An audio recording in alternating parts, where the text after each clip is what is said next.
Hey guys, 707 here today, and I'm going to show you how to replace the throttle position sensor in a 2000 Jeep Cherokee Sport with the 4.0 inline 6-cylinder engine. This should be pretty universal for a couple years around it. I think from, if I'm not mistaken, I believe it's 96 all the way up to 2001, if I'm not mistaken. So what we're gonna do is, under the hood, I already have the hood popped. It just makes life easier. But under the hood, while you're looking underneath, see the underside of the hood, right? What you're gonna be looking for is on this side of the engine, you're gonna be looking for this connector here. If you disconnect this connector, this will reveal the sensor right here, this whole sensor. Now, you need to do this job is really simple, and it's going to be really hard to get them. It's going to be a T20, and at this point, I have one that hooks up to a ratchet. If you have just a T20, you can use just a regular T20, really doesn't matter. I just prefer the ratchet, it just works a lot easier. So let's get to it, and then I'll show you. Let's get it done. So you got one on this side, which we're going to crack open here.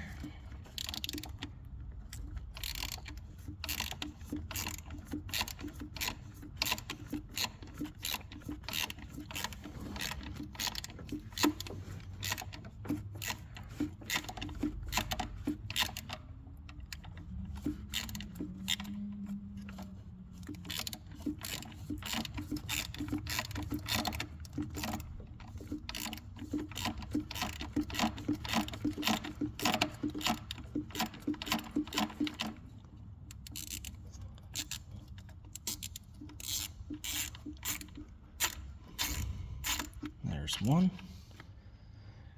of the bolts. We'll take that, we'll set it off to the side. I'm just gonna stick it up here so we don't lose it. And then you have a secondary one on this side.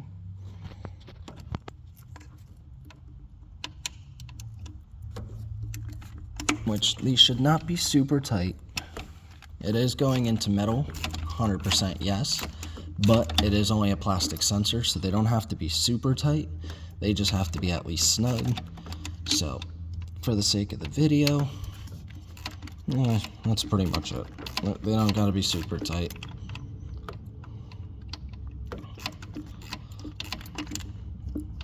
And if I could keep this on the screw, this would be so much easier. It would also be easier to do with two hands, but again, for the sake of a video, I don't really have that option.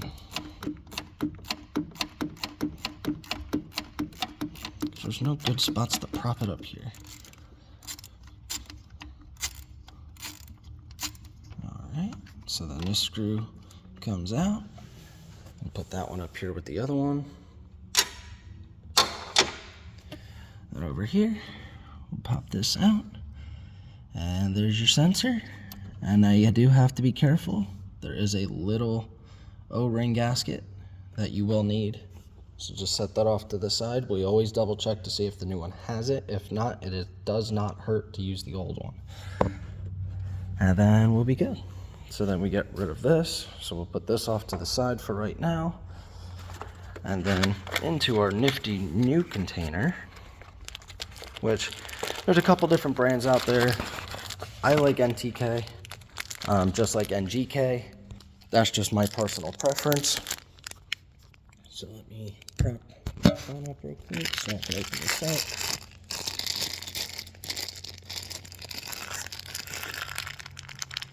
Alright, grab this, open the bag. Careful, kids. What I just did there, be careful. Make sure never to use sharp objects unless supervised by an adult. Unless you are an adult, then just use caution. So you got your new sensor. And then if we inspect it, everything seems good. It's still the same 3-pin, which, let me go grab the other one real quick. We can compare them side by side. So this is the old one, this is the new one. If you look at it, it's still 3 pins. Everything else is good there. It still has the same inlets and outlets. Everything's good. This size of it really doesn't matter much, but everything's still the exact same, side to side, both sides.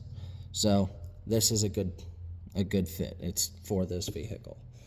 Now, if we do inspect it, we see that this end does not actually have that rubber O-ring. This is why it's important to keep the old O-ring in case you need it. That is why it's very important. So this O-ring,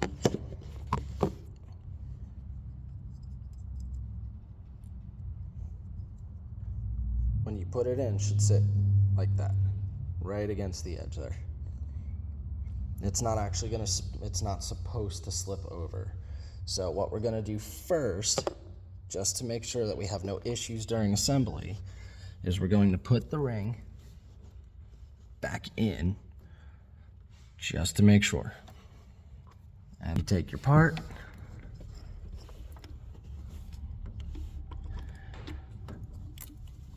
and you put it on just like that. And then you grab your bolts. Now, stuff like this, it is always, always, always important that you start them by hand. You never use a tool right away, for the sake of if it doesn't go in straight, or if it is off just a little bit and you have to preset it when you put it in. Presetting meaning if it's not sitting in there nice and loose, but you have to put a little bit of pressure on it to get the holes to line up, it's normal. But if you use a tool, there's a good chance that you may cross-thread it or put it in at an angle, which is cross-threading, and then you will have a lot more problems than just what you are experiencing. So then, once you have the bolt started, you could take this and you just bring them home. And if you see,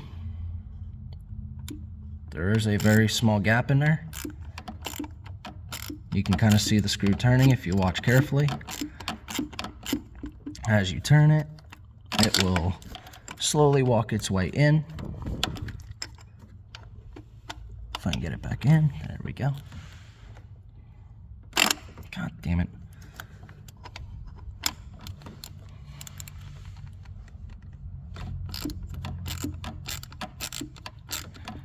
Now with something like this, you don't have to. It's definitely a good thing to do though, is I ran it in until it's just pretty much touching, and then I come to this side. When this side touches, then you may actually tighten it to the point of snugging it, because this side is not touching. Not 100% anyway. So when you send this home, what it'll do is it will finish snugging it up to the platform, making sure it goes on nice and even. And then once you go to snug it up, like right there, all you have to do as soon as it touches is just give it a little That's it. You don't need much at all, just enough to be able to keep a little bit of pressure on it, but nothing over tightening it. So now it's touching, and then you go that's it. And then you can put the tool off to the side, and then you can grab your connector and you plug it right back in. And that will summarize how to replace the throttle position sensor in your 2000 Jeep Cherokee Sport 4.0 inline 6. If you guys have any questions, please feel free to leave a comment in this video below, and I really appreciate you guys for watching. Thank you, and see you again on the next one. Peace.